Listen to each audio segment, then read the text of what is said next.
maksimalkan akses via Zoom. Sementara teman-teman di luar kota nanti kita persiapkan aksesnya via streaming YouTube. Baik, baik Pak. Gitu.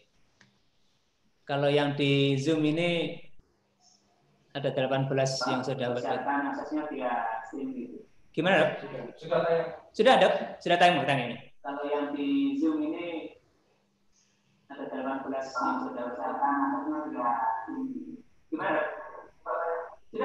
Sudah tayang ini. Kalau itu delay. Sudah lagi.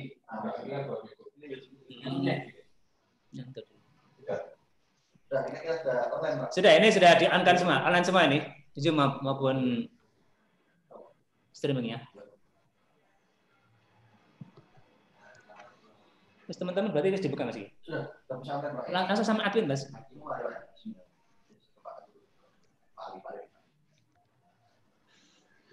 Langsung sama admin ya, di admin pelan satu persatu.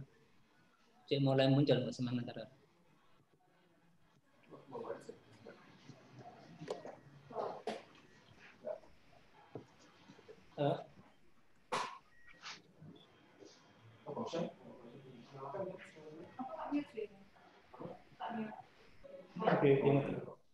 Ini kan baca teks kan.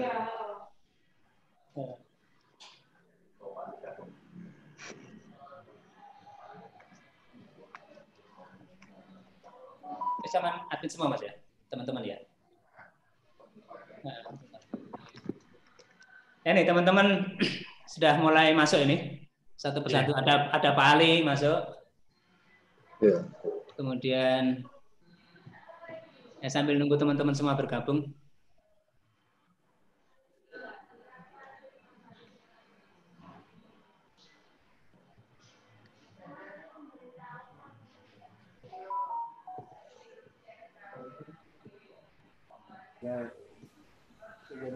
Baik sih harus masuk kafe sana. Ya, baik masuk kafe. Tapi teman-teman langsung di-mute aja. Hah? Di-mute semua. Pak Ali bareng di-mute. Masuk sini. Yang penting dia mendengar kita gitu, Mas ya. Mana Zoom-nya yang di sini? Nanti.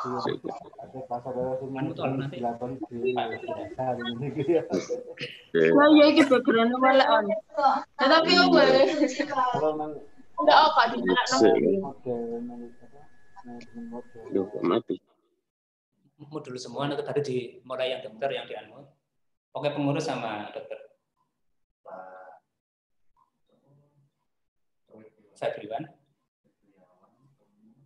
Febriwan sama Bu Nani.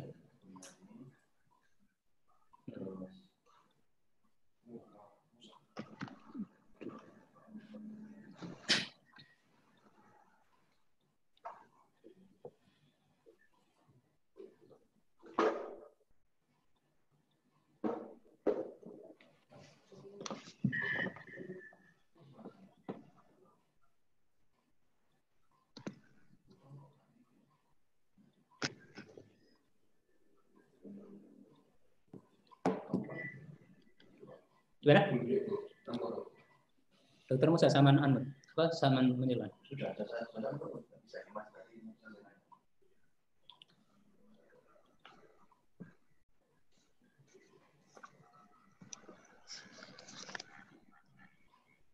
Oke, Dokter Musa di unmute ya?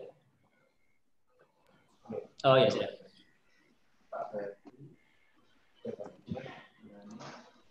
Karena nanti selama acara memang semua peserta di mute, Pak, suaranya. Jadi biar fokus mendengarkan materi. Bu Nani? Oh iya. Ya, Pak. Oke, baik. Enggak, tadi memang nanti selama acara itu teman-teman di mute suara. Jadi biar fokus mendengarkan paparan materi dari dokter. Termasuk nanti pada saat tanya jawab memang kita hanya fasilitasi via chat. Jadi dia nulis pertanyaannya, kemudian nanti akan dirangkum, diteruskan oleh moderator.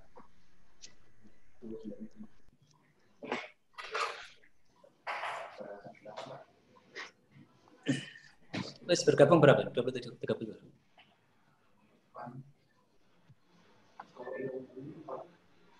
Yang Zoom berapa, Mas? 24. Berempat ya? Kalau yang Zoom, Yang Zoom sudah 29.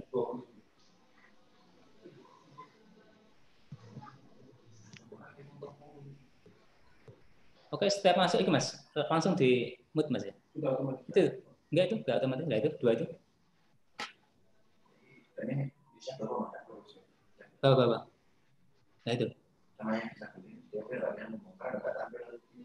Oh, gitu.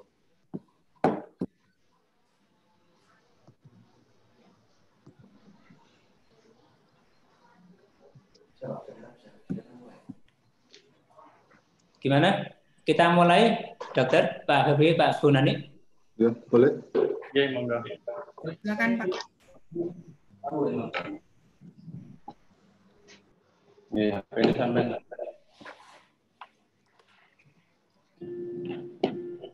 Ya.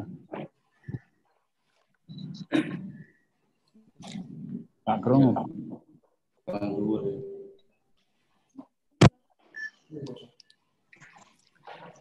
Baik, Assalamualaikum warahmatullahi wabarakatuh.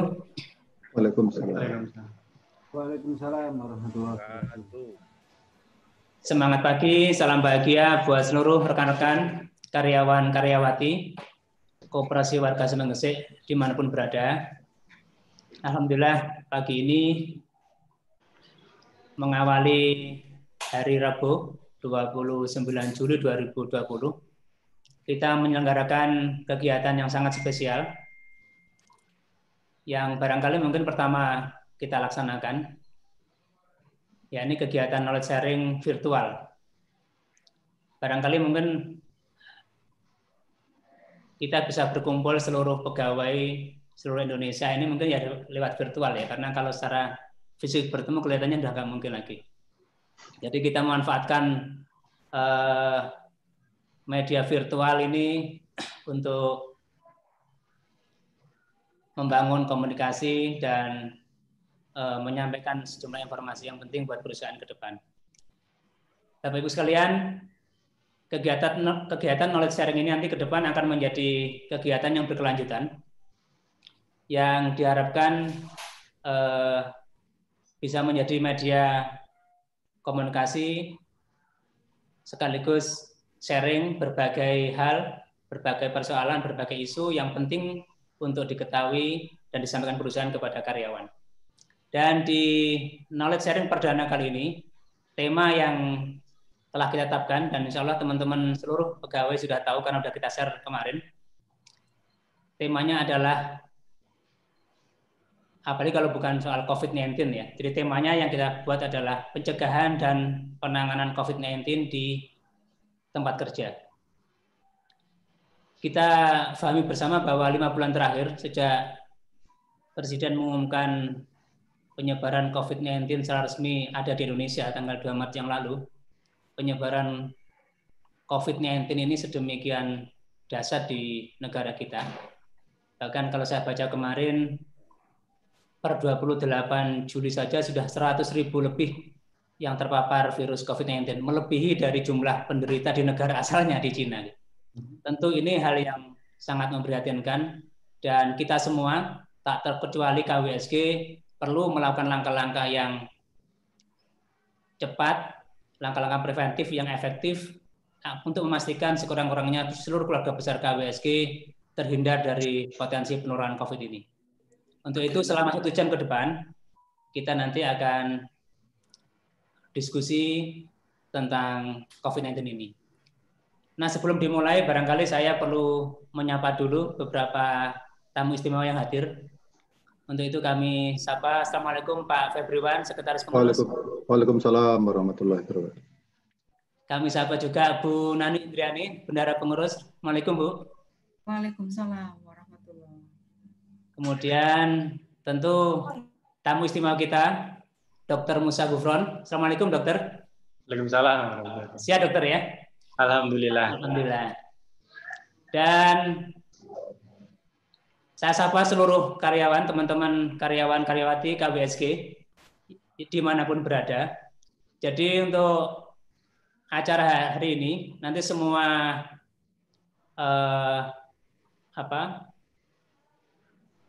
audio teman-teman memang di-mute, jadi harapannya teman-teman bisa fokus untuk nanti mendengarkan paparan dokter. Begitu juga nanti pada saat tanya jawab juga teman-teman kita fasilitasi pertanyaannya via chat ya teman-teman sekalian. Jadi nanti begitu ada materi dokter yang memang menarik untuk ditanyakan, segera ditulis di chat di Zoom auto via streaming nanti. Barangkali itu pengantar dari saya. Mengawali acara pagi ini barangkali akan dapat berkahnya Allah kalau kita coba bareng-bareng baca bismillah bersama-sama. Bismillahirrahmanirrahim. Bismillahirrahmanirrahim. Selanjutnya kami mohon kepada Pak Febriwan selaku sekretaris pengurus untuk memberikan kata sambutan mengantar sharing knowledge pagi hari ini. Kami persilakan Pak Febriwan. Ya, terima kasih. Bismillahirrahmanirrahim. Yang terhormat Dr. Musa Gufron dari Rumah Sakit Muhammadiyah, Ibu Nani, bendahara pengurus, serta karyawan-karyawati beserta keluarga di rumah dan kawan-kawan yang berada di luar kota. Assalamualaikum warahmatullahi wabarakatuh. Waalaikumsalam. Salam sejahtera buat kita semua. Syukur alhamdulillah pada pagi hari ini kita dapat mengikuti sharing knowledge yang digagas oleh kawan-kawan di pusat. Tentunya ini cukup baik terkait dengan pandemi COVID yang saat ini sedang meningkat. Kita sudah melalui pandemi ini sekitar 5 bulan, tadi disampaikan Pak Eri. Ini dampaknya juga sangat luar biasa. Kita sendiri di Koperasi Warga Semen Gresik itu merasakan cukup berat kondisi ini, apalagi kawan-kawan yang berada di lapangan, di ujung tombak, yang harus berhubungan dengan customer dan pelanggan. Sementara kita yang berada di kantor pusat, saat ini pun juga merasakan tingkat kekhawatiran yang cukup kuat gitu ya, karena akhir-akhir ini di lingkungan kerja kita itu mulai ada yang reaktif gitu ya. Lingkungan kantor kita ini berada di lingkungan perusahaan, di lingkungan perumahan, yang mana di perumahan tersebut juga rentan juga terhadap penularan pandemi COVID ini. Jadi kehidupan yang selama ini kita lalui bersama-sama dengan kebiasaan-kebiasaan lalu kita yang selalu berjabat tangan, bahkan ketemu dengan rekan kerja yang sangat akrab begitu, kita juga melakukan CPG. Tentunya hal-hal ini juga ke depan di masa-masa sulit ini juga mulai kita tinggalkan. Walaupun itu sulit untuk dilakukan. Seperti halnya sebelum pandemi COVID itu pengenaan sabuk pengaman. Kita terbiasa tidak menggunakan sabuk pengaman. Begitu dibiasakan pakai sabuk pengaman itu sulit sekali. Tetapi saat ini begitu kita sudah terbiasa memakai sabuk pengaman, kita tidak pakai sabuk pengaman itu tidak enak. Nah, mungkin harapannya ke depan juga dalam situasi new normal, kita juga terbiasa dengan melakukan cuci tangan, salaman ya cukup dengan halo saja atau simbol seperti itu, dan kemana-mana juga kita menggunakan masker. Walaupun tingkat kesadaran masyarakat di Indonesia untuk penggunaan masker itu sangat rendah. Jadi kalau melihat di televisi kemarin Pak Jokowi sidak di mana-mana itu tingkat kesadaran masyarakat untuk menggunakan masker itu sangat rendah. Nah, kembali di acara ini adalah bagaimana penanganan dan pencegahan COVID di tempat kerja. Nah, nanti bagaimana kita mengkondisikan tempat kerja itu tanpa rasa khawatir. Gitu. Karena begitu kemarin ada karyawan yang reaktif, saya pun juga agak sedikit was-was gitu ya. Karena terkait dengan dokumen itu kan juga dibawa kemana-mana juga. Gitu. Dan bagaimana mengatur dokumen, membersihkan dokumen, melakukan penyemprotannya, kemudian pengaturan tenaga kerjanya, mobilisasi karyawan yang ada di tempat kerja, tentunya ini nanti akan banyak mendapat arahan dari Dr. Musa Gufron, gitu ya. Mungkin itu kurang lebihnya dari saya. Semoga nanti dalam pembahasan ini bisa dimanfaatkan dan juga dapat bermanfaat bagi kita semua dan bisa kita terapkan di lingkungan kerja, dan semoga kita semua mendapat perlindungan Allah Subhanahu wa taala dan terhindar dari pandemi Covid ini, dan semoga juga pandemi Covid ini segera berlalu. Amin. Itu dari saya. Selanjutnya, terima kasih. Assalamualaikum warahmatullahi wabarakatuh. Waalaikumsalam warahmatullahi wabarakatuh. Terima kasih Pak Febrian atas sambutannya dan harapannya tadi. Jadi satu poin yang penting disampaikan oleh Pak Febrian bahwa begitu memasuki COVID ini, satu hal yang harus kita bangun memang habit baru, perilaku baru yang mestinya sudah harus kita lakukan. Sehingga istilah new normal, meskipun normal, ada beberapa protokol yang mestinya harus kita komitmen kita ikuti, seperti pemakaian masker, selalu cuci tangan dengan sabun dan sebagainya. Saya kira itu hal yang positif yang semoga menjadi perilaku positif yang bisa diterapkan oleh teman-teman seluruhnya di lingkungan kerja kita bersama. Amin. Baik, Bapak Ibu dan rekan-rekan karyawan sekalian, di catatan kita karyawan teman-teman yang sudah bergabung ada 62 karyawan. Ini masih belum, YouTube-nya ada 23 yang bergabung. Jadi belum sampai 100 karyawan ini. Semoga teman-teman yang lain segera bergabung karena memang pentingnya acara ini untuk diketahui dan diikuti oleh seluruh karyawan KWSG. Baik Bapak Ibu dan rekan-rekan karyawan sekalian, saatnya kita masuki di acara inti diskusi dan pemaparan material dokter. Nah, untuk memandu acara ini nanti sudah ada Mbak Yudit Anindya yang akan menjadi moderator sekaligus memandu Dr. Musa menyampaikan paparannya. Untuk itu kepada Mbak Yudit kami persilakan.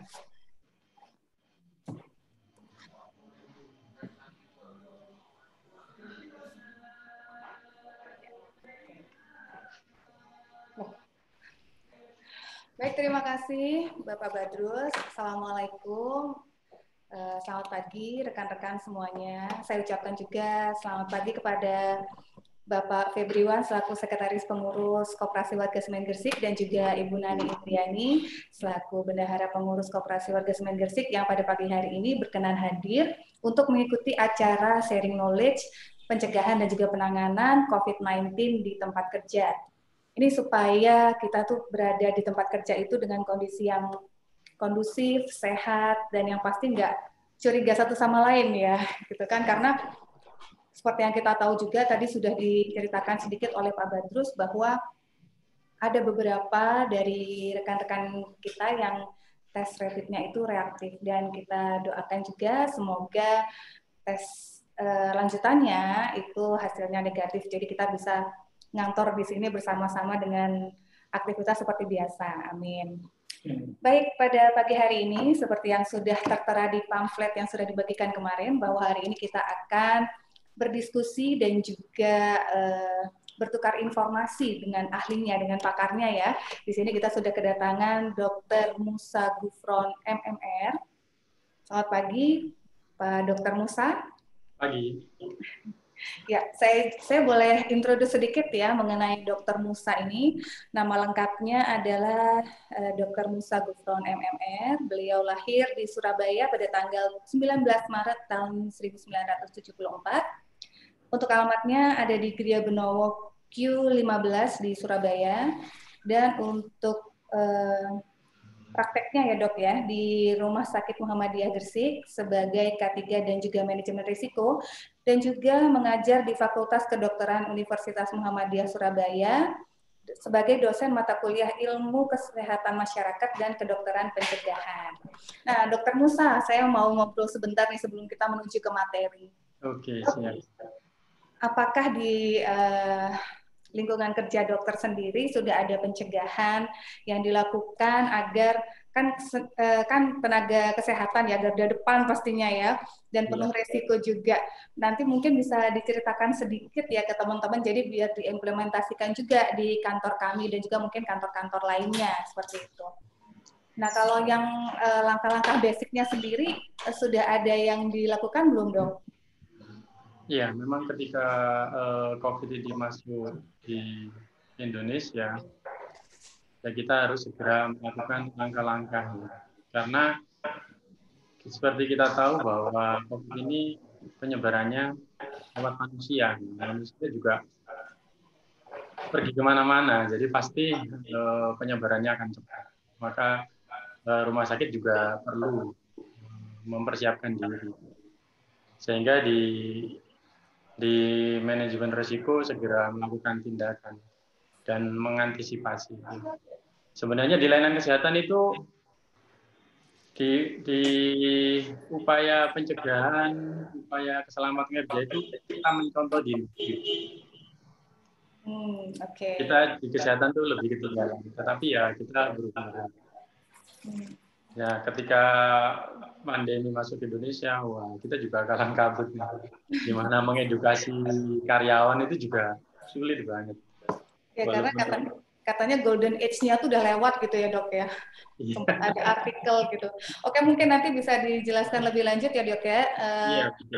Melalui materi yang akan ditampilkan nanti. Dan untuk rekan-rekan karyawan dan karyawati Koperasi Warga Semen Gresik yang ingin berinteraksi dengan narasumber kita pada pagi hari ini, bisa drop question di comment box ya, comment box yang ada di live YouTube yang sudah tersedia. Kemarin linknya sudah kita bagikan juga.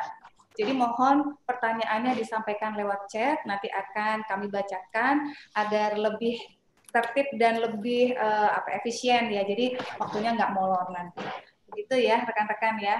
Oke, kalau begitu langsung saja kami persilahkan kepada Dr. Musa Gufron untuk memulai materinya. Silakan, Dok. Baik, terima kasih. Assalamualaikum warahmatullahi wabarakatuh. Waalaikumsalam. Selamat pagi, semangat pagi ya teman-teman semua. Saya perkenalkan, saya Dr. Musa. Dipanggilnya akrabnya Musa. Tapi kalau di tempat praktek saya sering dipanggil Gufron juga. Ya. Malah ada yang panggil Kaji Gufron. Alhamdulillah, amin.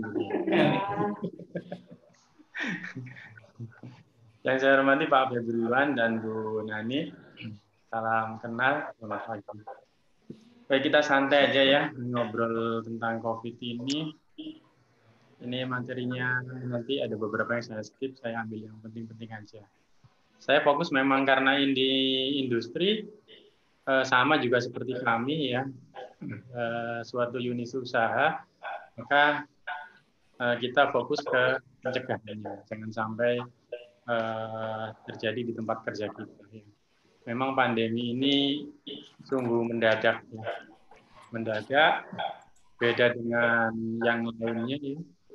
Kalau dulu mungkin ada flu burung, kemudian SARS yang lain, itu tidak terlalu cepat penularannya. Kenapa?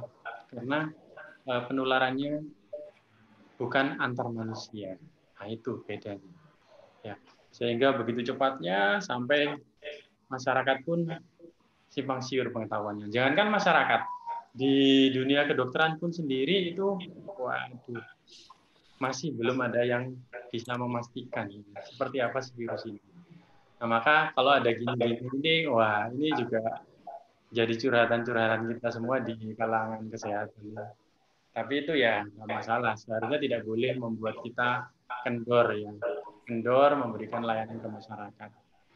Nah, sehingga salah satunya adalah kita harus melakukan edukasi. Saya sangat berterima kasih kalau KWSG memberi kesempatan kepada kami untuk kita sharing ya, agar kayak gini-gini nih nggak terjadi. Nah, ini curcolnya kayak gini. Nah, paling nggak enak ini. Nah, ini kata bos saya ya. Direktur saya memberikan ketika diajak ngobrol tentang siapkah sekolah-sekolah di lingkungan Muhammadiyah untuk melakukan kegiatan offline. Nah, pimpinan saya tuh salah satu materinya ini curcol juga. Nah, apalagi kayak gini nih. Nah, menolak rapid lah, ya. Kemudian ini kemudian dibuka dari petinya, kemudian dimakamkan sendiri, bahkan ada yang dilepas plastiknya, kemudian dimandikan. Wah, ya itu serem ya. Ya, tapi kita juga nggak boleh marah. Mungkin karena kita juga yang salah karena tidak memberikan edukasi kepada masyarakat. Sampai akhirnya saya pun tergelitik membuat kecil-kecilan ya lewat Google. Gimana sih sebenarnya pengertian masyarakat itu tentang COVID? Nah, saya beri pilihan nih, penularan cepat, membahaya, tidak membahayakan, terus sampai tidak percaya adanya corona. Ternyata ada. Dan yang sarjana pun juga ada. COVID itu hanya flu biasa. Walaupun nggak banyak. Masih percaya adanya teori konspirasi. Nah, ternyata di kalangan bapak-bapak juga yang lebih banyak menganggap bahwa flu itu, COVID itu hanya penyakit flu biasa. Di kalangan ibu-ibu itu lebih sedikit ya, mungkin karena ibu-ibu lebih kekinian ya, lebih update ya di media sosial. Nah, itu background-nya ya. Kita lanjutkan aja tentang COVID itu. Nah, jadi itu COVID itu dimasuk golongan coronavirus. Ya, kenapa diberi corona? Karena kalau dibesarkan ribuan kali atau jutaan kali lewat mikroskop itu memang bentuknya bagus seperti mahkota. Kita nyebutnya sebagai si cantik Mbak Ona. Nah, dia kecil banget. Kecil banget. Dia merupakan DNA. Ya. Kalau kita dulu belajar biologi kan ada DNA. DNA itu kan lebih kecil dari inti sel. Nah, sehingga kecil banget ya virus itu. Nah, virus ini selalu berubah-berubah karena dia masuk golongan inti sel ya. Tepatnya adalah RNA virus. Karena RNA kalau dulu kita pas sekolah belajar biologi itu kan ada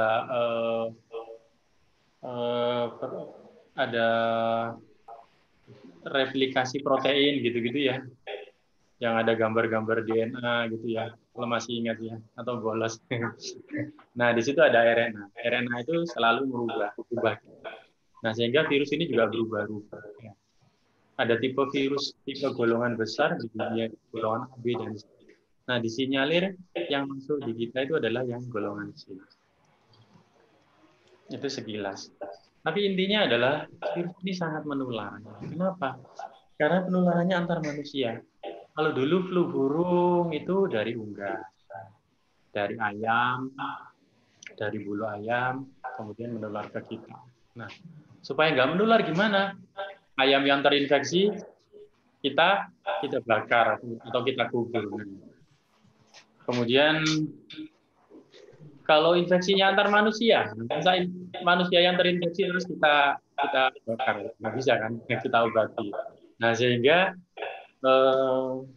penularannya jadi begitu cepatnya antar manusia. Ini yang penting menurut saya di lingkungan kerja ya.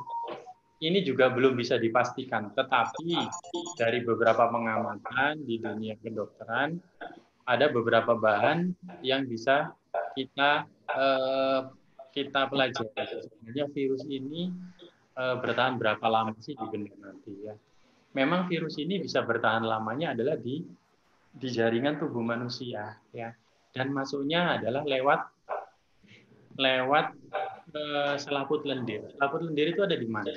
Ada di hidung, ada di mulut, dan ada juga di mata kita. Kita sebenarnya perlu melindungi mata kita. Perlu melindungi mata kita. Nah, ternyata kalau di plastik itu disinyalir bisa bertahan 2-3 hari. Kemudian di udara itu hanya 3 jam.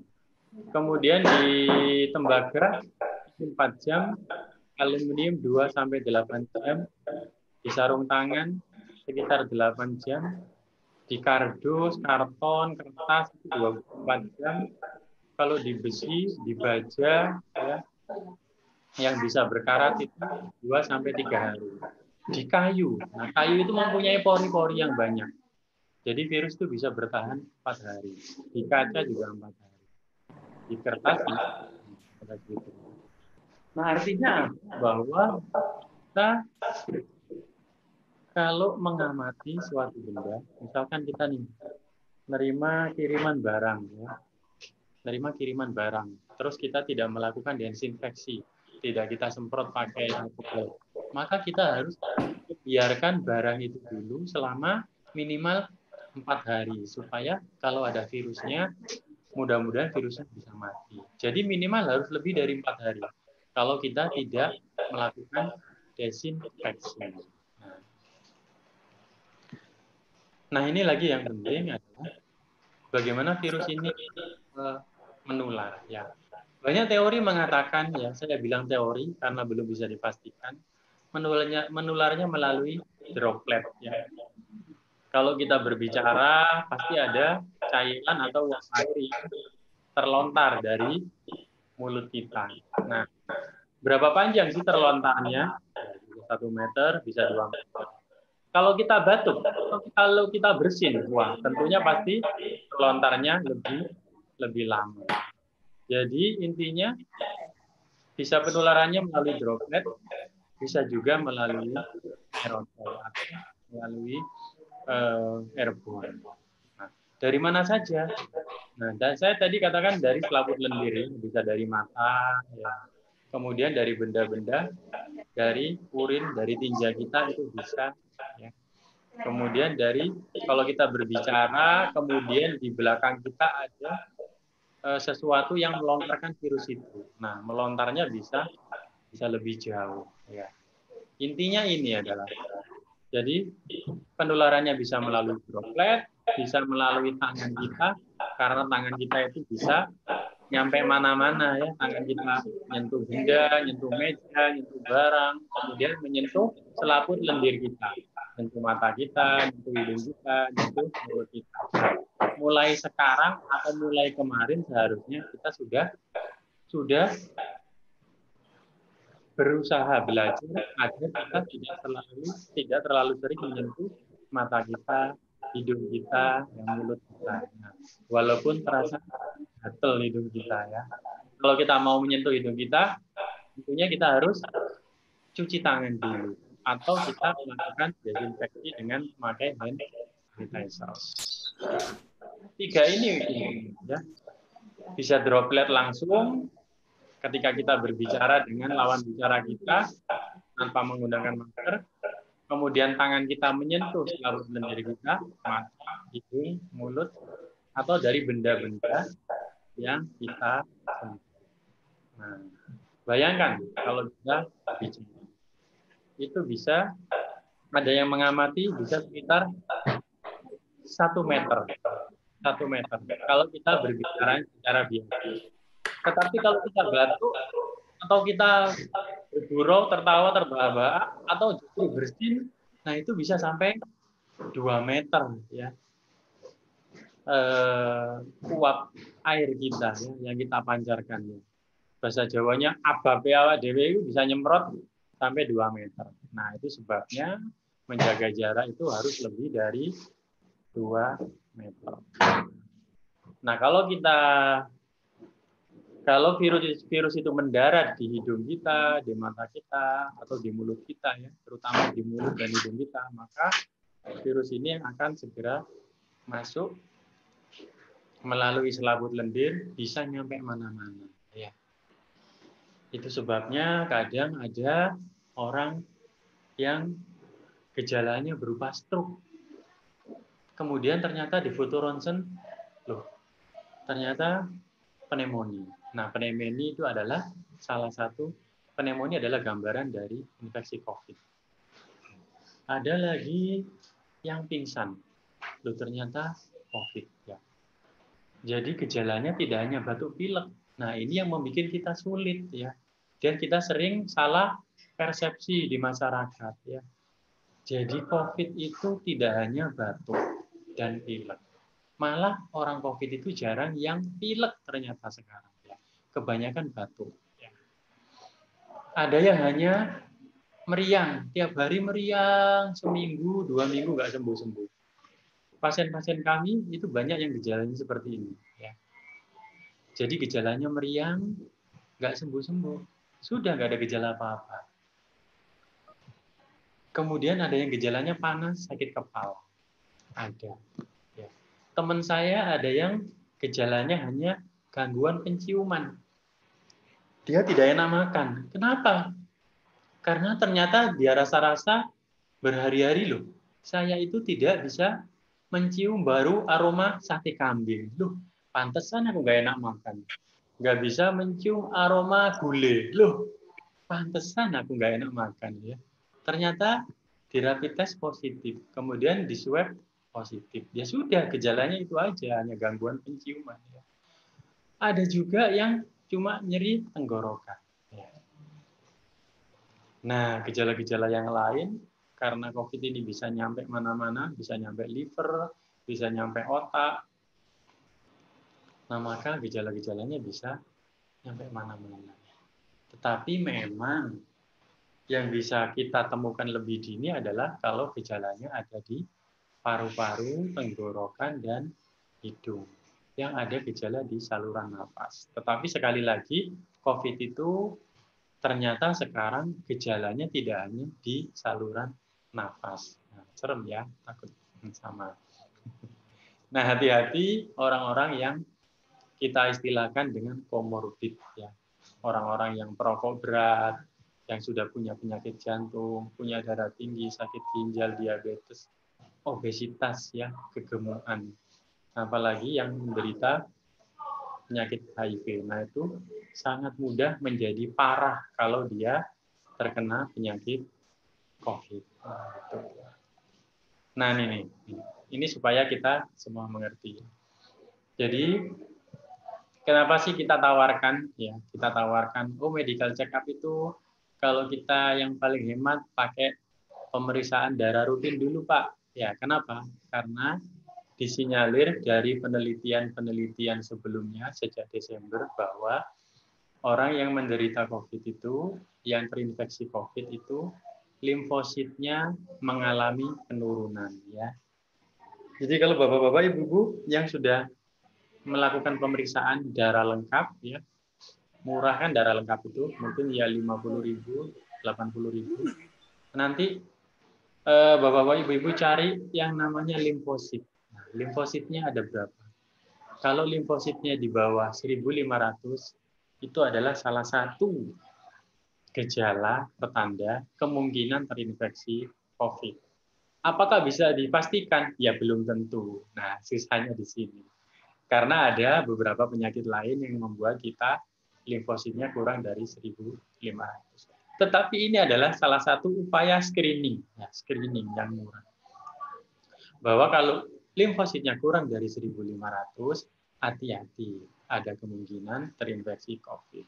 Kemudian yang kedua adalah perbandingan antara neutrofil dengan limfosit, atau kami istilahkan adalah NLR, neutrofil limfosit rasio. Jadi neutrofil dibagi dengan limfosit itu karena tadi limfositnya sangat rendah, maka neutrofil dibagi limfosit, angkanya akan naik. Kalau kenaikannya lebih dari 3,5, maka kita harus berhati-hati. Jangan-jangan salah satunya adalah terinfeksi COVID.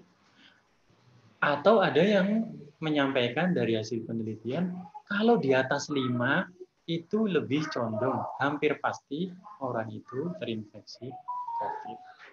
Satu, itu cara screeningnya. Screening ya, bukan diagnosa pasti. Kemudian yang kedua adalah CRP. CRP ini adalah untuk mendeteksi adanya infeksi. Nah, CRP-nya lebih dari 10 mg. Tetapi CRP ini tidak terlalu spesifik menurut saya, karena begitu banyak infeksi yang membuat CRP ini naik. Kemudian yang lebih advance lagi adalah rapid test. Ya. Rapid test. Ini adalah salah satu screening. Yang hampir pasti, kalau kita mau mengatakan, apa sih pemeriksaan yang hampir pasti? Ya, pemeriksaan yang hampir pasti adalah kita harus melihat ada enggak sih virus di hidung atau tenggorokan. Maka dilakukan tes swab. Ya. Jadi hidung dan tenggorokannya dikorek, pakai semacam lidi kapas, kemudian ditaruh di media, kemudian dihitung jumlah virusnya menggunakan sistem computerized. Nanti virusnya terdeteksi. Apakah ini menandakan ada virus COVID di tenggorokan dan hidung kita? Iya. Maka diagnosa pastinya adanya virus di tenggorokan dan hidung kita adalah tes swab. Kelemahannya apa? Nah, bukan rahasia nih. Kasih tahu nggak ya? Kelemahannya adalah kalau virusnya mati, itu masih positif walaupun di swab kemudian virusnya masih ada, tapi virusnya sudah mati, itu masih terdeteksi. Ya. Jadi kalau swabnya masih positif, ya boleh berbesar hatilah. Mudah-mudahan itu adalah virus yang sudah mati. Kapan kita curiga itu virus yang sudah mati? Nah, ada waktunya juga ya. Nah, kemudian foto selanjutnya adalah foto ronsen. Foto ronsennya adalah ada gambaran pneumonia. Jadi, pneumonia itu adalah suatu istilah untuk infeksi paru-paru. Infeksi paru-paru kita sebut pneumonia. Dari mana aja infeksi paru-paru itu? Bisa dari virus, bisa dari bakteri, bisa dari jamur. Nah, semuanya gambarannya pneumonia. Tetapi gambaran khas untuk COVID adalah pneumonia itu biasanya di tepi. Di tepi. Nah, ini kalau hitam itu adalah normal ya. Pernah saya ditanya teman, saya di foto ronsen, paru-paru saya kok hitam semua. Loh iya benar. Kalau hitam itu artinya adalah ada udara di dalamnya. Jadi kalau ada foto ronsen, ya Bapak Ibu-Ibu, di tengah sini adalah saluran nafasnya dari tenggorokan, terus masuk ke paru-paru kanan kiri. Yang putih di tengah ini bukan tumor ya. Jangan kaget, ini adalah jantung. Jantung normalnya lebarnya kurang dari setengah dari lebar dada kita. Kemudian jantung itu kalau normal dia seksi ya, pinggangnya kelihatan. Nah, ada pinggang. Kita ke pneumonia. Nah, kalau pneumonia bakteri biasanya cemblok-cembloknya ya, itu rata di semua paru. Tetapi untuk COVID ya, ada kayak gambaran kapas-kapas gini itu di tepi. Kalau di tepi itu hampir pasti itu adalah COVID, apalagi kanan dan kiri. Nah, maka dari itu kami melakukan screeningnya bertahap, ya, dan kami tawarkan screening itu bertahap. Kalau banyak sekali orang yang akan di screening, bolehlah dilakukan pemeriksaan darah lengkap. Darah lengkap ya, untuk lihat apa? Lihat limfositnya dan lihat neutrofilnya. Oke lah. Nanti kalau limfositnya rendah atau rasio neutrofil limfositnya tinggi, kita beranjak ke yang lebih agak mahal, rapid test. Nah, atau pilihannya adalah foto ronsen.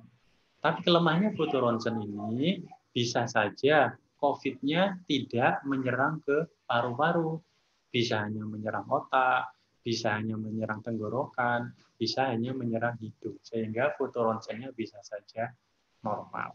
Jadi kalau untuk screening adalah saran saya darah lengkap, kemudian rapid test. Kalau rapid test positif, maka kita sarankan untuk melakukan swab. Ya, ini contoh-contohnya ya. Ini semuanya adalah gambaran pasien-pasien COVID.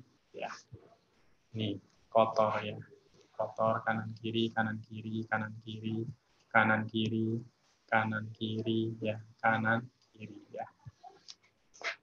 Yang tengah ini jantung ya, jangan lupa bukan COVID. Nah, oke, sekarang kita ke rapid test ya. Jadi ini adalah gambaran untuk penjelasan reaksi imunitas tubuh kita ya. Ada istilah IgM dan IgG ya. Kita bicaranya IgM, IgG. Nah, kemudian yang biru ini adalah perjalanan virusnya. Ini juga masih teori, Bapak-Ibu ya, dari penelitian. Karena COVID itu timbul Desember. Sekarang baru bulan Juli, Agustus, setengah tahun. Jadi sesuatu yang pasti dari COVID ini masih belum ada. Ya. Tapi ini adalah dari pengalaman penelitian. Ketika kita terinfeksi oleh virus masuk di tubuh kita hitung 0 hari. Kita hitung 0 hari. Nah, kapan deteksi dari rapid test bisa kita deteksi? Ya? Ketika paparannya, ketika setelah kita terinfeksi minimal 7 hari. Jadi kalau rapid testnya negatif atau non-reaktif, apakah pasti tidak COVID? Belum tentu ya. Bisa saja pada hari kelima ya. Jadi belum terdeteksi. Kemudian jangan lupa juga, jangan takut juga. Kalau rapid test kita positif, apakah kita pasti positif kena COVID? Ya belum tentu juga. Mungkin juga kita sudah pernah terinfeksi, tetapi kita sudah sembuh. Rapid testnya juga bisa saja masih positif. Nah, ini gambaran merahnya, IgG-nya. Kapan IgG ini hilang? Belum ada yang memastikan. Kenapa? Karena masih taraf penelitian. Ini sampai 3 bulan itu banyak masih positif rapid testnya. Ya. Bahkan sampai 2 bulan itu kadang masih positif rapid testnya. Itu ya. Tetapi, apakah rapid test tidak bisa digunakan untuk memeriksa COVID? Ya tetap bisa. Untuk apa? Untuk screening. Ya, screening. Nah, rapid test itu ada yang 2. Ada yang 2 hasilnya, kayak tes hamil ya. Ada yang 3. Ya. Kalau 3, maka bisa kita bedakan ini IgG atau IgM. Gampangannya gini Bapak Ibu, kalau IgM itu adalah fase akut, IgG itu fase kronis. Ya. Nah, kalau dua-duanya positif, artinya merahnya ada 3, maka kita mungkin ada di hari minggu kedua sampai 1 bulan setelah kita terinfeksi. Nah, di sini bisa dua-duanya positif. Kalau hanya IgG yang positif, maka mungkin kita di sini sudah terinfeksi lama. Kalau kita cuma IgM yang terinfeksi, mungkin memang kita masih fase akut. Yang ini agak ndredeg ya. Nah, tetapi kalau tesnya hanya 2 strip, maka kita tidak bisa tahu ini IgG atau IgM. Karena yang satu adalah kontrol ya. Mungkin ibu-ibu lebih tahu ya. Kalau tes hamil. Ini adalah kontrol untuk tahu alatnya ini rusak atau tidak ya. Kalau di sini merah, kemudian di sini merah juga, positif hamil ya. Seperti itulah cara kerjanya. Tetapi jangan lupa, ini adalah virus reaksi imun itu ada di serum. Sehingga kalau kita periksa rapid test itu seharusnya di sentrifus darahnya supaya serumnya terpisah. Nah, kadang nih ya, maaf ya, rapid test itu kadang tidak pakai serum. Nah, itu juga kurang valid ya. Nah, ini kemungkinannya, maka diagnosa pastinya tetap harus pakai swab ya. Kalau IgG-IgM-nya sama-sama negatif, ya mungkin saja dia masih akut, maka swabnya dia positif. Kalau dia IgM-nya yang positif, mungkin dia akut. Kalau dua-duanya, dia minggu kedua tadi sampai sebulan. Kalau IgG-nya yang positif, ya mungkin dia hanya bekas atau mantan terinfeksi. Maka kepastiannya semuanya harus pakai tes swab. Ya. Nah, sehingga jangan kaget kalau swab-nya negatif, tapi rapid-nya masih positif, ya nggak masalah. Yang penting virusnya sudah nggak ada. Ini adalah bekas dari reaksi imunologi kita. Ya. Nah, ini isu dexamethasone ya. Jangan sampai kita minum dexamethasone ya, Bapak Ibu-ibu. Karena dexamethasone itu sebenarnya hanya untuk pasien-pasien yang parah ya, yang sesak berat. Bahkan kalau kita normal gini pakai dexamethasone itu malah membahayakan, kita malah mudah terinfeksi. Nah, oke, kita berbicara new normal ya. New normal itu sebenarnya ada syaratnya ya. Ini syaratnya. Tetapi ya sudahlah, kita tidak mempermasalahkan itu ya. Kalau kita berbicara new normal secara secara normatif, maka kita seharusnya belum waktunya new normal. Karena apa? Karena kasusnya masih makin banyak. Ya. Tetapi nggak apa-apa lah, Kak kerja-kerjaan ya. Yang penting adalah pencegahannya, yaitu new normal. Nah, karena kasusnya saya lihat update-nya juga masih banyak, masih meningkat. Ya, kasusnya masih meningkat. Nah, hati-hati anak-anak kita kalau mulai sekolah offline ya. Ini perlu dipikirkan karena kasus anak-anak justru semakin meningkat ya. Mungkin banyak liburan, mereka mulai banyak keluar rumah ya. Nah, sehingga mereka terpapar. Nah, seperti berita-berita sini di luar negeri juga jangan sampai ada yang disebut sebagai second wave, gelombang kedua ya. Nah, ini lucu ya. Jangan sampai new normal ini seperti puber keduanya bapak-bapak nih. New normal ini seperti ini nih ya. Kita awal-awal merit, wah, kita berbahagia, terus kerja keras nih, buat istri tercinta ya, penuh canda tawa, kita suka duka ya, terus kita berusaha supaya kita bisa memenuhi kebutuhan kita sampai kita mencapai puncak. Wah, kita sudah punya segalanya.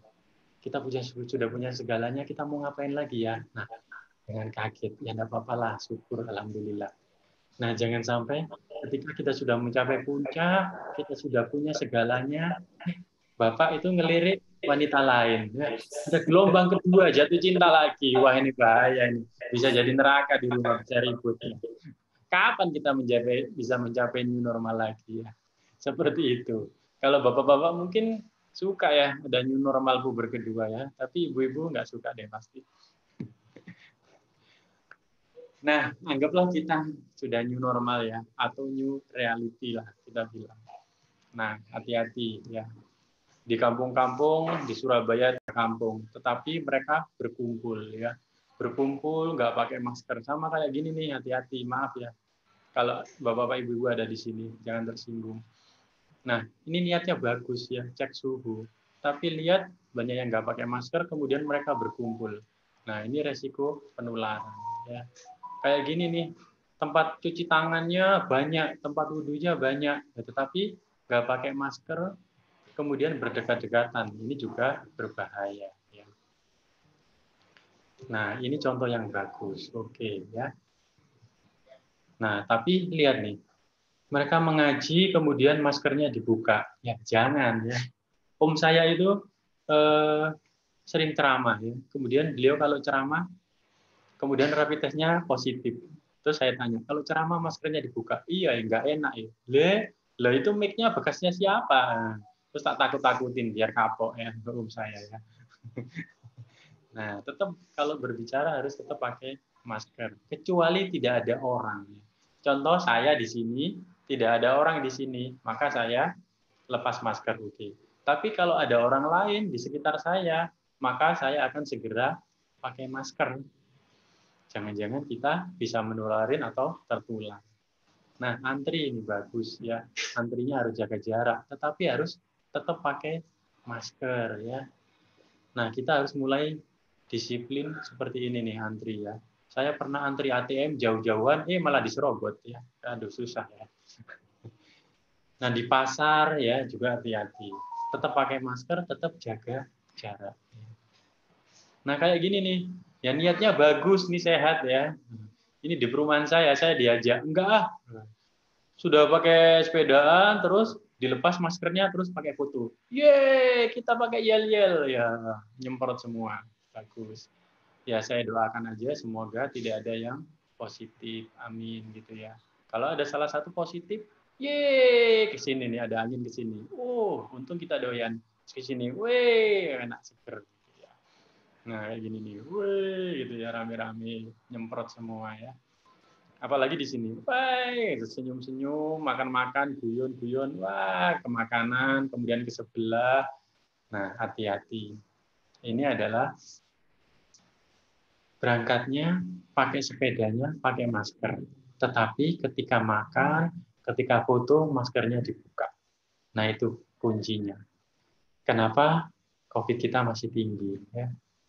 masker itu penting, Bapak-bapak, Ibu-ibu, tetapi cara makainya dan cara melepasnya lebih penting. Apapun maskernya, yang penting adalah gimana kita cara memakai dan cara melepasnya. Ya. Sama, prinsip APD kan juga seperti itu. Nah, ada yang pakai seperti ini nih, wah oke juga ya. Tapi percuma, setelah dilepas, kemudian nggak cuci tangan, pegang mulut, ya sama aja tertular. Mending pakai yang biasa gini, kain, tetapi kalau setelah dilepas, kita cuci tangan, nah terus kemudian kita mandi. Apalagi kalau maskernya kayak gini, ya pasti tidak melindungi. Ya. Nah sebenarnya sehari-hari kita sama seperti orang-orang pakai APD, ya. Apalagi Bapak Ibu atau ibu-ibu yang pakai jilbab, ya, itu sudah mirip APD, ya. Nah anggaplah semua yang ada di tubuh kita adalah APD kita. Nggak perlulah pakai jas hujan, ya, nggak perlu Bapak Ibu, ya. Tetapi anggaplah ini semua APD, kacamata kita, alhamdulillah APD, masker kita APD, kemudian jilbab kita APD. Saya sarankan sekarang pakai lengan panjang. Saya pakai lengan panjang, tapi saya linting supaya sering cuci tangan. Cuci tangannya lebih mudah. Jadi saya linting 1 kali. Ya. Jadi sekitar di sinilah batasnya. Ya. Nah ini semua adalah APD kita. Nah ketika kita pulang, ya kalau saya ya, kalau ibu mungkin lebih susah ya. Ketika saya pulang di depan pintu, saya pakai baju daleman ya, pakai kaos oblong, kemudian di dalam pakai celana pendek. Di dalam pakai celana pendek. Nah, kemudian kita lepas semua. Kita siapkan ember, kita kasih deterjen, maka semua yang kita pakai dari luar kita masukkan ke dalam ember yang sudah ada deterjennya. Kemudian barulah kita cuci tangan, kemudian maskernya dimasukkan ke ember juga yang ada deterjen. Baru kita masuk. Setelah masuk, langsung kemana? Langsung ke kamar mandi. Ya. Langsung ke kamar mandi, keramas. Ya. Apalagi saya nggak pakai jilbab, maka saya harus mencuci rambut saya. Cuci tangan, cuci rambut. Kalau ibu-ibu mungkin cukup cuci muka, ya, karena APD-nya sudah tertutup semua. Jadi tinggal yang di dahi. Nah, cukup cuci muka, nggak apa-apa. Tetapi saya harus keramas. Rambut saya harus saya cuci. Nah, ini kalau di kantor ya. Di kantor hati-hati. Ini barusan saja di-share ya. Penganalisa di Korea. Di sini berjejer di sini di kantor, entah di ruang tunggu atau di tempat kerja di lapangan. Hati-hati. Di sini ada blower. Di sini ada blower, arahnya ke sana, ya. Arahnya ke sana, ya. Jangan-jangan di sini ada yang positif, ya. Nah, serem kan yang ada di sini, ya. Ternyata gimana? Yang di sini positif, ya. Di sini positif. Nah, blowernya kan tadi dari sana, dari kanan. Nah, virusnya bisa nyebar kemana-mana. Maka yang di sini lebih rentan, ya. Hati-hati. Nah, tuh kena semua, ya. Ini bisa ke sini, ini bisa ke sini, bisa. Tetapi ini juga lebih beresiko karena blowernya dari kanan. Hati-hati. Nah, maka sebaiknya nih. Kemudian pakai ventilasi alami aja karena nggak terlalu kencang, ya. Yang pertama adalah ventilasi alami yang disarankan. Yang kedua, jaga jarak. Walaupun pakai masker, ya, kita nggak tahu masker kita tembus apa enggak, bocor apa enggak. Apalagi yang hidungnya mancung. Nah, maskernya pasti longgar. Ya. Hari gini, zaman now, hidung pesek itu lebih menguntungkan. Ya. Karena maskernya bisa rapat. Nah, selain jaga jarak, juga harus zigzag. Ya. Karena kalau blowernya misalkan dia batuk, dia ke sini. Ya. Ini bisa lebih minimalisir. Kemudian kalau bisa ya tidak semua masuk gantian. Hati-hati kalau waktu makan, ya. Kalau bisa jangan makan barengan, ya, prasmanan, ya. Kalau makan barengan nanti sama-sama lepas masker, sama kejadian kayak klaster sepeda tadi. Makannya bareng-bareng, lupa bergurau, akhirnya nyebar. Nah, kemudian kalau bisa peralatannya jangan gantian ya. Peralatannya jangan gantian. Kalau peralatan kerjanya gantian, maka itu juga lebih beresiko. Jadi ada 1, 2, 3, 4, 5, ada 6 ya, 6 persyaratan ya. 6 saran yang kita lakukan untuk mencegah penularan. Cuci tangan jangan lupa. Mungkin semua sudah tahu 6 langkah cuci tangan. Kemudian kalau batuk, kalau pakai masker ya lebih aman batuk. Kemudian kalau batuk nutupnya pakai lengan ya, jangan pakai tangan ya. Gini kalau batuk. Ya, pakai sini ya. Lebih bagus lagi pakai sapu tangan atau pakai tisu ya supaya nggak menyebar. Saya rasa itu ya pencegahannya. Mungkin kita bisa diskusi aja, waktunya sudah molor. Baik, terima kasih Dr. Musa Gufron atas penjelasan yang tadi sudah disampaikan. Dan kita sekarang memasuki sesi tanya jawab. Kita sudah merekap beberapa pertanyaan dari rekan-rekan karyawan dan karyawati yang tadi sudah drop question di kolom komentar di YouTube streaming ya. Oke, jadi ada beberapa pertanyaan. Oke, tolong Jadi yang pertama ini dari Bu Nani Indriani. Kalau di kain atau baju, pertahanan virus itu sampai berapa hari? Karena kain kan juga banyak pori-porinya ya dok ya, hampir sama seperti kayu tadi ya. Ya. Nah itu pertahanan virusnya berapa hari dok? Langsung dijawab? Langsung dijawab. Iya. Jadi yang sudah saya sampaikan tadi, kalau ada bahan pori-pori ya, kita anggap itu seperti di kardus atau di kayu ya. Intinya adalah kalau kita tidak melakukan desinfeksi, minimal 4 hari lah kita biarkan, jangan kita sentuh ya, 4 hari. Kalau lebih aman ya lebih dari 4 hari ya, bisa 5 hari atau 6 hari.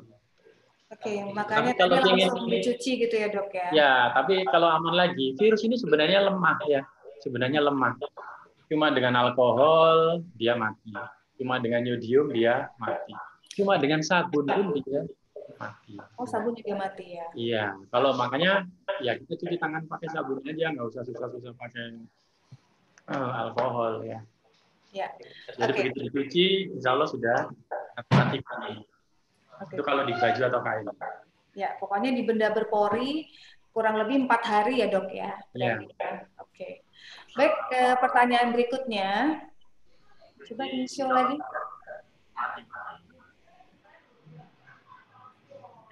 Pertanyaannya, questionnya tadi, Tom. Nah, oke.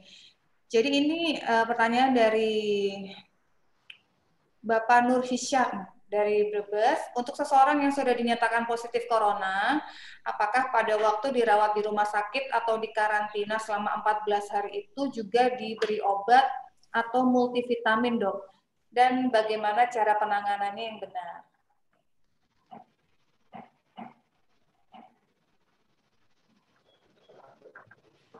Kita langsung ke dok, kita bacain pertanyaan beberapa ya dok, jadi biar langsung dijawab itu satu topik ya. Ini dari topik yang sama, itu juga ada yang tanya, ini OTG, apakah virusnya bisa hilang sendiri tanpa minum obat? Ini dari Pak Wajdi. Lalu pertanyaan berikutnya lagi yang masih satu tema, banyak juga yang sembuh dari penyakit ini. Obatnya apa ya, dok? Monggo bisa dijelaskan? Bisa dijawab. Jadi kalau pasien positif, ada istilah pasien confirm ya. Dan sekarang yang baru itu tidak ada OTG, PDP gitu-gitu nggak ada. Tapi nggak masalah. Jadi kalau pasien itu positif, ada 3 kemungkinan. Dia hanya positif tapi tidak merasakan gejala apa-apa, itu bisa. Yang kita sebut OTG. Kemudian yang kedua adalah gejalanya ringan, yang ketiga adalah gejalanya berat. Nah, kalau gejalanya ringan, dia bisa namanya di rumah sakit. Kalau dia OTG tanpa gejala, dia bisa, kalau bisa dipercaya, bisa disiplin, bisa isolasi mandiri di rumah sebenarnya. Syaratnya adalah dia harus bisa memisahkan diri dari keluarganya, sehingga keluarganya tidak tertular. Alat makannya, bajunya, alat mandinya, kamar mandinya. Ya. Kamar mandinya itu sangat penting. Karena kan kita gosok gigi, kemudian meludah, itu kan ke kamar mandi. Bisa dipisah. Oke, kalau untuk obat atau vitaminnya tadi apa, Dok? Nah, kemudian kalau di rumah sakit itu vitaminnya adalah pakai antioksidan dan vitamin. Vitamin C. Vitamin C itu adalah antioksidan yang paling murah. Kemudian yang lainnya adalah yang kita sebut flavonoid itu memang mengandung dioksida, mengandung flavonoid. Itu bisa meningkatkan sistem imun kita supaya virusnya bisa kita tolak. Nah, kemudian kalau obat-obatan, obat antivirus, antibiotik, itu adalah upaya. Tetapi sebenarnya dia tidak bisa 100% mematikan virus. Jadi kunci penyembuhannya adalah dari diri kita sendiri. Tubuh akan menolak atau melawan virus itu. Ya. Virus itu seperti itu. Sampai sekarang tidak ada obatnya. Oke. Jadi obat-obatan antivirus itu adalah sebagai upaya. Nah, kalau di rumah kita meminum antioksidan tadi, golongan vitamin C, itu dan seterusnya. Nah, itu kenapa bisa sembuh? Yang menyembuhkan adalah diri kita sendiri. Berarti tergantung imunitas ya, Dok ya? Iya. Oke. Baik, saya langsung ke pertanyaan berikutnya. Ini menuju ke topik kita mengenai pencegahan dan penanganan selama di kantor. Ini ada beberapa pertanyaan yang satu tema ya, Pak ya. Tolong di-show dong. Nah, ini kan kita berada di ruangan ber-AC ya, Pak ya? Iya. Yang seperti tadi yang sudah di-show di materinya Dr. Musa. Gimana kalau misalkan itu ventilasi dibuka, kayak misalkan kalau ada jendela ya dibuka aja, atau tidak perlu menyalakan AC, itu apakah upaya itu efektif, Dok? Lalu yang kedua, mana tadi? Kalau misalkan ada yang rekan kerja yang reaktif, apakah sebaiknya tidak di-floorkan aja gitu, biar rekan-rekannya itu jadi hati-hati gitu? Ya, kalau di kami ada yang reaktif, maka memang disampaikan kepada teman-temannya. Kenapa? Supaya teman-temannya bisa mendukung dan kemudian bisa memahami. Kan gini, kok enak dia nggak kerja ya 2 minggu? Ya, tidak. Supaya teman-temannya tahu. Ya, ini temanmu ada yang reaktif, dia harus di rumah 2 minggu, atau dia diperiksa swab. Kadang reaktif juga swabnya negatif. Ya. Tapi bisa juga non-reaktif, tapi swabnya positif ya. Tetapi ini upaya. Jadi kalau ada teman yang reaktif, sambil nunggu hasil swab, dia di rumah. Nah, kemudian harus disampaikan kenapa? Untuk mencari kontaknya. Dia di tracking ya. Dia sudah ketemu siapa aja. Dan ketika bertemu itu pakai masker enggak sih? Nah, kalau di kami, ketika temannya ada yang reaktif, maka teman yang sering kontak dengan dia dilakukan rapid test juga. Gitu ya, Pak ya.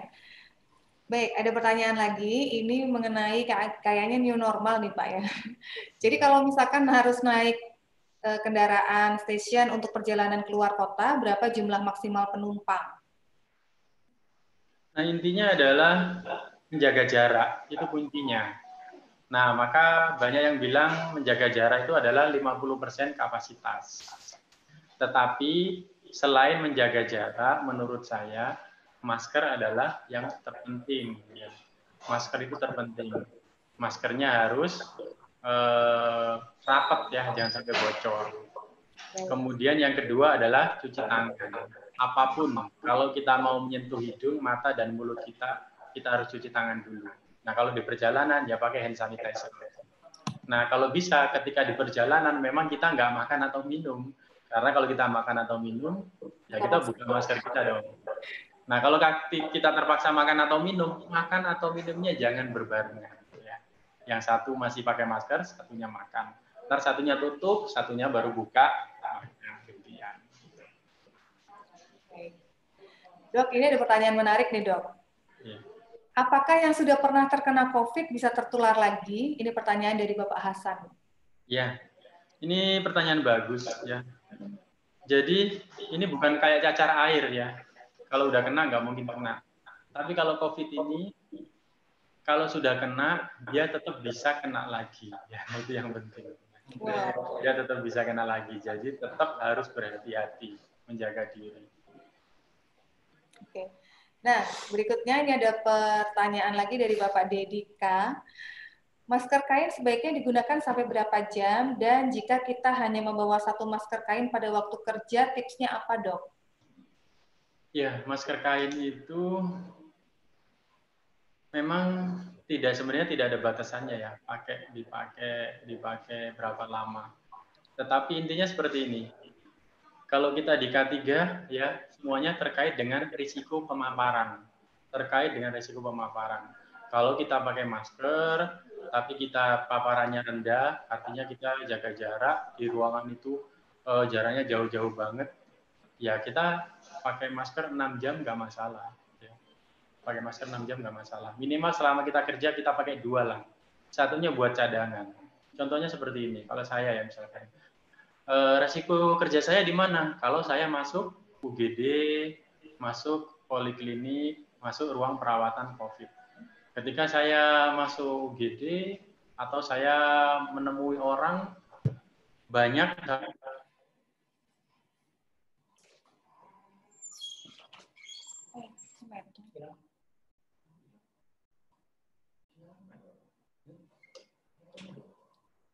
Yuk, apa no? Itu gini ya. Sesuara aja kan dok.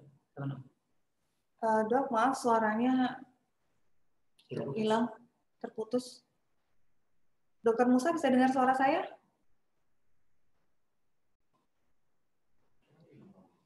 Halo dok. Jadi kalau pas kita pemakaian masker tadi tergantung dari paparan yang menurut saya. Tergantung dari paparan. Kalau kita beresiko tinggi, maka kita harus sering ganti masker.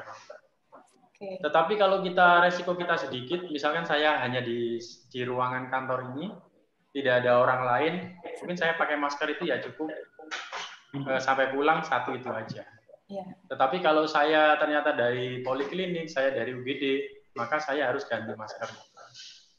Sebenarnya jadi tidak ada aturan yang pasti kapan kita mengganti masker, tetapi kita harus bawa cadangan, termasuk baju kalau kita di rumah sakit. Ya. Harus membawa baju cadangan. Okay. Jadi minimal bawa 2 atau 3. Ya. Karena tiba-tiba kita nerima tamu atau teman kita ada yang ceroboh, ya, tiba-tiba nggak pakai masker, terus godain kita, terus ketawa, wah, bahaya ini. Ya sudah, saya lepas saja, saya ganti, gitu. Ya. Baik dok, ini ada pertanyaan lagi. Ini kita terakhir ya, pertanyaan terakhir. Dari hasil toraks, apa ada bedanya paru-paru yang bronkitis dengan paru-paru yang terkena virus COVID? Halo ya dok, bisa dengar suara saya? Dok? Halo? Halo dok? Dokter Musa, dengar suara saya? Halo? Halo? Baik, saya ulangi pertanyaannya ya dok ya. Jadi ini ada pertanyaan dari hasil toraks. Apa ada bedanya paru-paru yang bronkitis dengan paru-paru yang terkena virus COVID?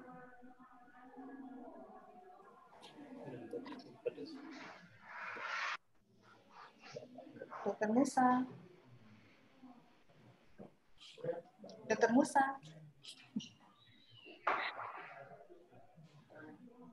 Halo dok. Waduh, ini kayaknya internet sinyalnya kurang stabil ya dok ya.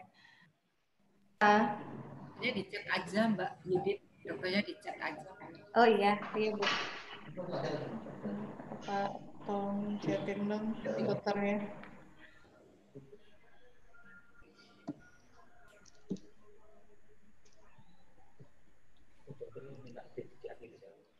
Ya. Halo, Dokter Musa.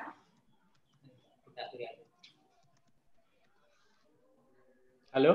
Ya, sudah dengar suara saya, Dok?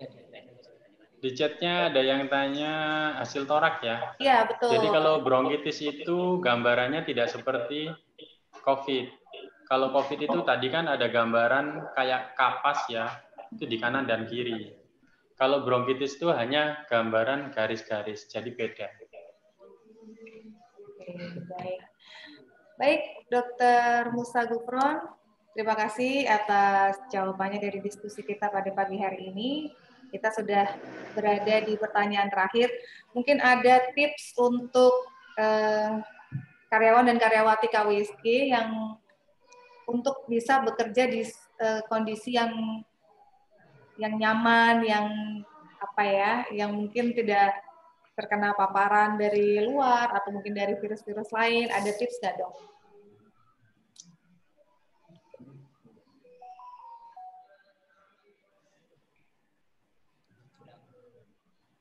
Hilang lagi kayaknya nih. Coba di chat aja.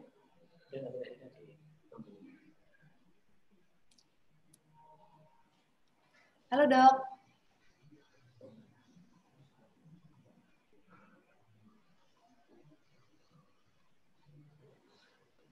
Saya telepon dia ada katanya. Nah, ini punya nih, dan kita akhiri. Ini gimana? Langsung ini atau saya? Aku nanti kasih ke Mas adalah aku pindah sama teman itu. Pertanyaan terakhir. Tips. Gimana, Dokter Musa, untuk tips dan sarannya? Halo? Iya, halo.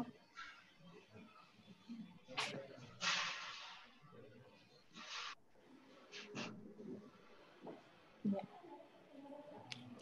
Halo, Dok, suara saya kedengeran?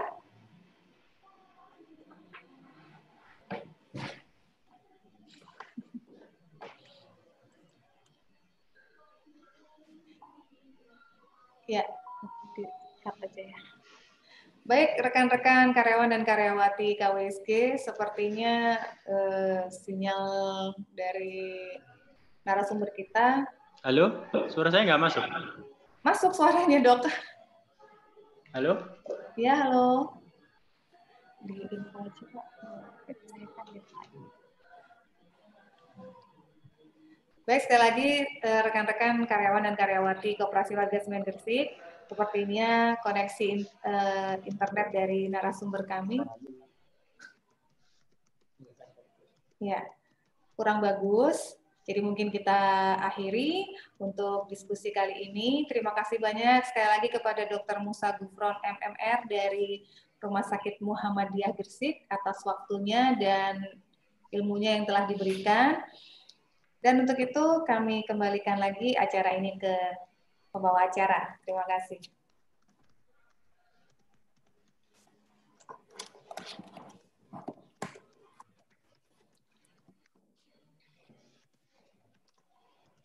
Oke, baik. Dokter Musa masih dengar suara kita, Dokter? Oke, sepertinya ada gangguan di jaringannya. Jadi, teman sekalian, kita sudah melebih dari jam 9. Tadi barusan dokter juga WA ke saya, ini sudah ditelepon oleh pimpinannya. Jadi, kita sudah mendapatkan banyak ilmu yang luar biasa dari dokter pagi ini. Kita berharap apa yang kita dapatkan menjadi satu ilmu yang bermanfaat untuk kita terapkan sekurang-kurangnya dalam pelaksanaan kegiatan kerja di kantor kita. Dan sharing knowledge via Zoom dan streaming ini sudah direkam, sehingga siapapun bisa, kalau nanti mendapat butuh informasi yang lebih utuh tentang apa yang disampaikan oleh dokter, nanti bisa kita bisa diputar lagi di YouTube-nya. Jadi itu Bapak Ibu sekalian. Pertama sekali kami mengucapkan terima kasih penghargaan yang setinggi-tingginya kepada Dr. Musa atas waktu yang diberikan. Terima kasih secara khusus kami sampaikan kepada Bapak Febriwan, Sekretaris Pengurus, dan Ibu Nani Indriani, pengurus yang terlibat aktif sejak menit pertama hingga akhir ini, dan tentu penghargaan yang setinggi-tingginya kepada seluruh karyawan-karyawati.